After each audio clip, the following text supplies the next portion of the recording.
I would like to start by reading the remarks I started with yesterday as I presented my 5th report as a special rapporteur to the 3rd Committee of the General Assembly. In a year in which I was turned into a reluctant chronicler of genocide, I feel compelled to start by paying my respects to the victims and survivors of all genocides, past and present, including the Native Americans, like the Lenape people, who are the original stewards of the land on which this institution stands.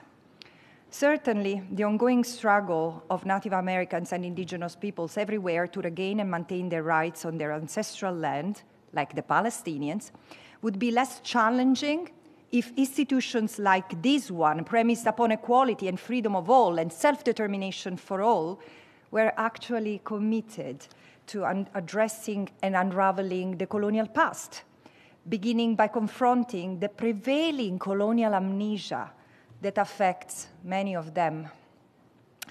And as Italian Holocaust survivor Primo Levi reminds us, it is the amnesia of the past and the erasure of its victims that allows history to repeat itself. And why did I start by reading this again and again? It's because history is repeating itself. Yesterday, I presented my 2nd report on genocide. Why so? Why do I insist in calling it genocide? Because it's so difficult to prove intent. Why don't you go with war crimes and crimes against humanity? Because it's genocide.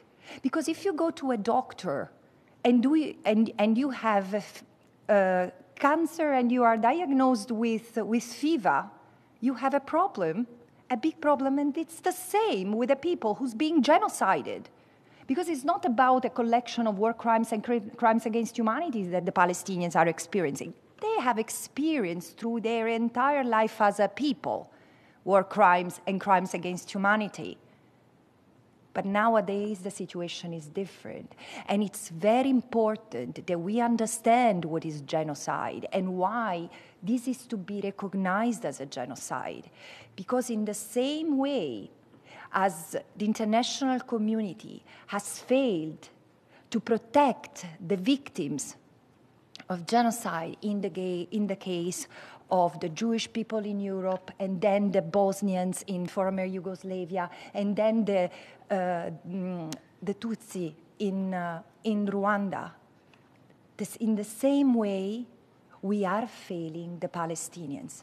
And I want to express all my respect and solidarity with the Palestinian people, because it's a torment to be here as a Palestinian and having to tell all of us about the genocide that their people are experiencing. Because a people is like a body.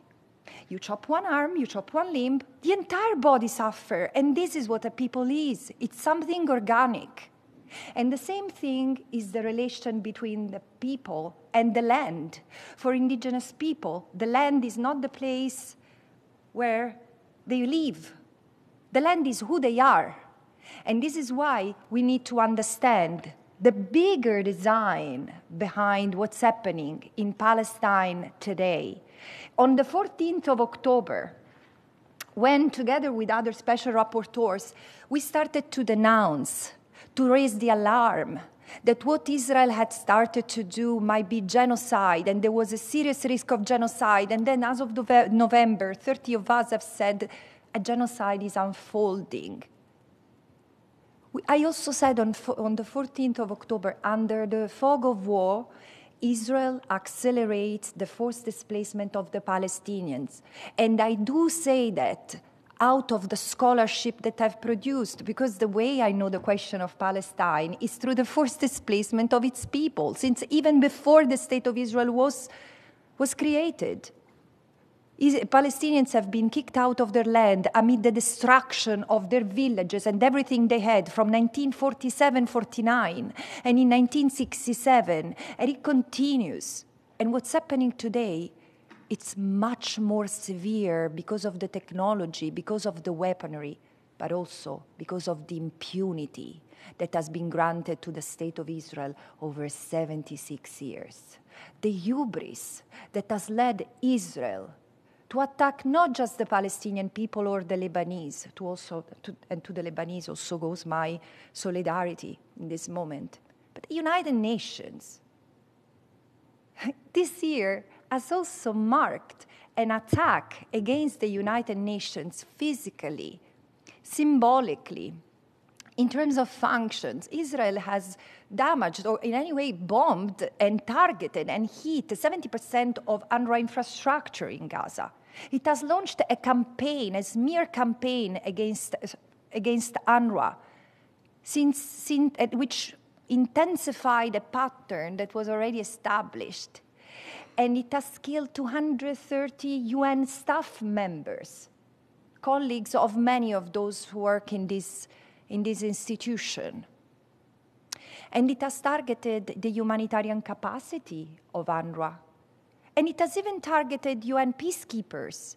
And it has targeted the UN Secretary General and independent experts. And its very illustrious assembly. No one has been spared, not just among the Palestinians and the Lebanese, even in the United Nations. And it's because of that, on top of the genocide and on top of the 57 years of unlawful occupation, that I say it's time to consider suspending the credential of Israel as a member state. I understand the sensitivity, because none of you has really clean hands when it comes to human rights. That's okay. But no one else has maintained an unlawful occupation violating decades of UN Security Council, General Assembly, Human Rights Council, International Court of Justice, decision and resolutions as Israel has done. Enough.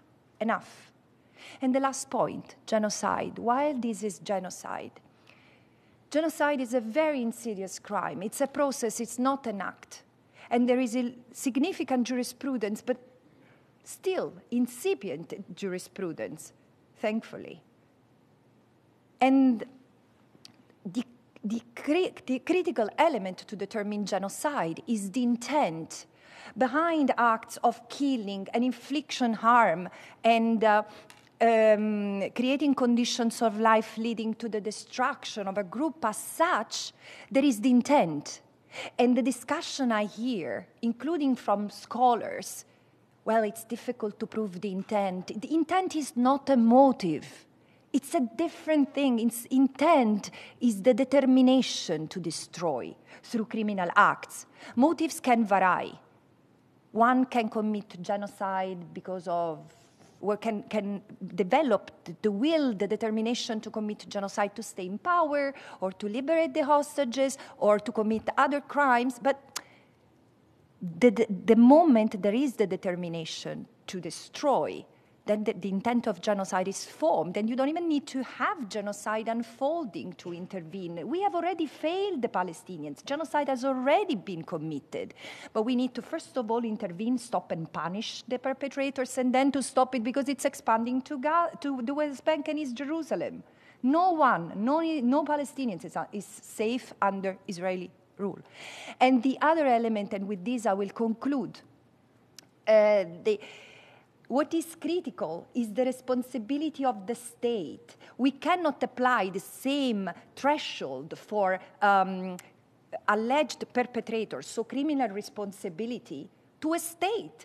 Otherwise, if we have to look at the paradox, preventing genocide would be an impossible mission if we have to wait until the guarantees that fair trial afford to alleged perpetrators are satisfied. We will never prevent genocide. But here, the responsibility of a state is evident, especially in a self-proclaimed rule of law system, which has checks and balances. It's not just the executive, it's the parliament and the judiciary. What have these bodies done in Israel to prevent genocide? Nothing. Not only, this is not the result of action of some members of the government. This is a collective responsibility of the state of Israel. And because of that, I say, this is the first settler colonial genocide to be litigated in human history. The cry for justice behind this case will resonate across the globe and will make a difference also for other indigenous people that have never seen a day of justice. Thank you very much.